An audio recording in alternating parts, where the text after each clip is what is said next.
ඔන්න අපේ වටලපම හදාගන්න මෙන්න මේ ඉන්ග්‍රීඩියන්ස් ටික තමයි ඕන වෙන්නේ. මම මේක ෆස්ට් කමෙන්ට් එකේ වෙන වෙනම දාලා තියෙනවා. ඉතින් යමු කොහොමද අපි මේ වටලපම හදාගන්නේ කියලා බලන්න. දැන් මම ඔය ගත්ත සීනි ටිකෙන් චුට්ටක් දාගන්නවා වළඳට. ඒ වළඳට දාගෙන අර සීනි කැරමල් එකක් හදාගන්න තමයි මම යන්නේ.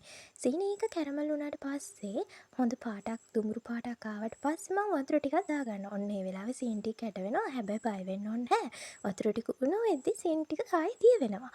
ඉතුරු සීනි ටිකත් ඔය වළඳට දාගෙන මම හොඳට හැඳිගා ගන්නවා. ස්පයිසස් ටිකත් එකතු කරගන්නවා. හොඳට හැඳිගා ගන්නවා. මේ වෙලාවේ ස්පයිසස් ටික එකතු කරගන්න එකෙන් අපිට පොඩි වාසියක් එනවා. මොකද්ද දන්නවද? ස්පයිසස් වල තියෙන එසෙන්ස් ටික අපේ පැණියකට හොඳට උරා ගන්නවා. ඔය මම එකතු කරගන්නේ හකුරු ටික. ග්‍රේට් කරගත්තු හකුරු ටික දාගෙන ටික වෙලාවක් හැඳිගාදී ඔය හකුරු ටික ඉක්මනටම දිය වෙනවා. දැන් මේ පැණියක ලිපෙන් වහලා අපි ටික වෙලාවක් නිවෙන්න තියාගන්න ඕනි. මොකද නැත්තම් අපේ බිත්තර ටික ස්ක්‍රම්බල් වෙන්න ගන්නවා. උණුවෙන්ම මේ පැන් ටික එකතු කරගත්තොත්. පැණි එක හදලා නිවෙන්න තියලා බිත්තර එකින් එක චෝටි බෝල් එකකට කඩාගෙන ඒ එකින් එක ලොකු බෝල් එකකට එකතු කරගන්නවා. එහෙම කරන්නේ නරක් වෙච්ච බිත්තරයක් තිබුණොත් මුළු ඔක්කොම බිත්තර ටික අපරාධ වෙන එක නවත්ත ගන්න.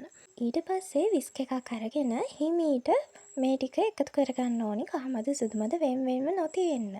ඊට පස්සේ පැණි ටික අපේ නිවුණට පස්සේ එකතු කරගන්නවා මේ බිත්තර එකට. ඊට පස්සේ ඒක එකතු කරගෙනත් චුට්ට හිමින් කලවම් කරගන්නවා.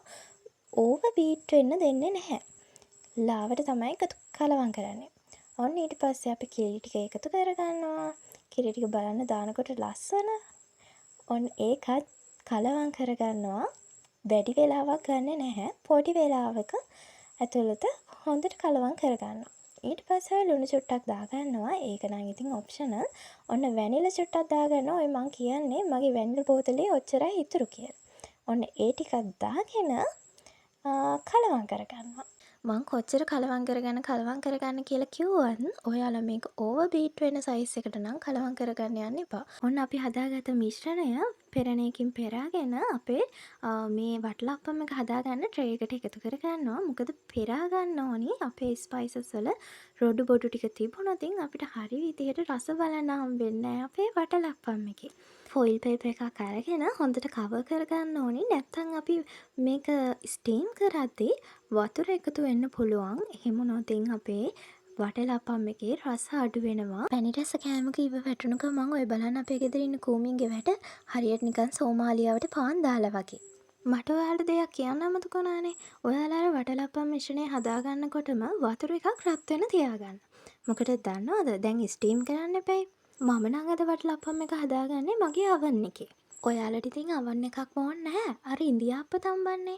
අන්න ඒකෙනුත් හම්බ ගන්න පුළුවන් මේ වටලප්පම් එක. රයිස් කුකර් එකෙත් පුළුවන්. මං මිශ්‍රණය එකතු කරගත්තු ට්‍රේ එකට වඩා ටිකක් ලොකු ට්‍රේ එකකට උණු වතුර ටික දාගෙන දැන් මේ පරිස්සමට මගේ මිශ්‍රණය ඒ භාජනය ඇතුලෙන් තියාගන්න ගමන් ඉන්නේ. භාජනය නෙවෙයි ට්‍රේ එක. හරිද? දැන් මේ වැඩේ නම් හරි පරිස්සමට කරන්න ඕනේ. මොකද උණු වතුර ටික ආයි ඇඟට විසෙක් වෙන්න පුළුවන්. වටලප්පම් මිශ්‍රණය දාගත්තු අනිත් භාජන දෙකත් මම oven එකේ නිකන් තියාගන්නවා. ඒකට මම hot water bath ක්‍රමය යොදාගන්නේ නැහැ. ස්ටීම් එකේ හදන කෙනෙක් නම් ඉතින් පොඩි වෙනසයි වෙන්නේ. එයාලා ස්ටීම් එකෙන් මේ විදිහට තියාගෙන ඉවර වෙලා වතුර සැරින් සැරේ තියනවාද කියලා බලන්න ඕනේ. නැත්නම් වතුර ටික හිඳිලා ගිහිල්ලා ඔයාලගේ වටලප්පම් එක හරියට හැදෙන එකක් නැහැ. මගේ oven එකේ අනිත් oven වල වගේ නෙවෙයි පොඩි වෙනසක් තියෙනවා. ඒක නිසා මම සෙල්සියස් අංශක 200ට දාගත්තා. දෙපැත්තෙම heat එක යන විදිහට දාගත්තා. විනාඩි 60ක් වගේ මුලින් දාගත්තා. ඒ කියන්නේ පැයක් කියලා. පොඩි භාජන දෙකේ තිබුණු වටලප්පම් එක නම් ඉක්මනටම හරි ගිහිල්ලා තිබ්බා. ඒකට පැයක්වත් ගිහිල්ලා තිබුණ නැහැ.